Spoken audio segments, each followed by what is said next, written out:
అష్టమి ఆ ప్రాంతంలో మనకు భద్రాకరణం వస్తుంది కనుక ఈ భద్రాకరణాన్ని కూడాను వర్జించాలి. ఇది పంచాంగ శుద్ధి.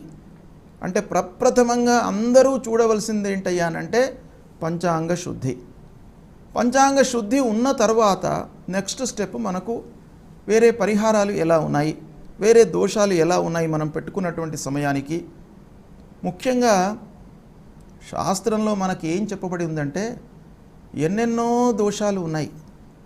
ఒక దోషాన్ని మనము పక్కకు జరిపి మంచి సమయము పెడదామని అనుకుంటే అసలు దొరకదు. మనకు మంచి సమయం అనేటువంటిది శాస్త్రం ప్రకారంగా దొరకదు.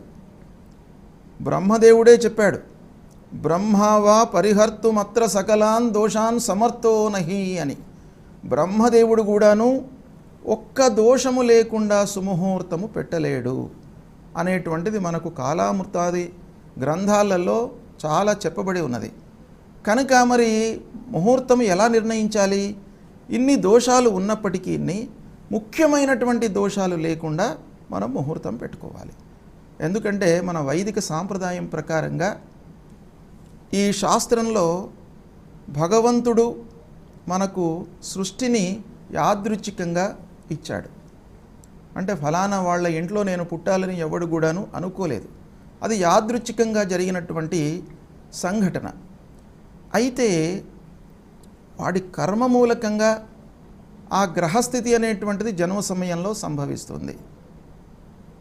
అయితే మళ్ళీ మంచి కార్యాలను మనం చేస్తూ మన జీవితాన్ని సుగమంగా మార్చుకోవడానికి అవకాశాలు కూడాను భగవంతుడే కల్పించాడు.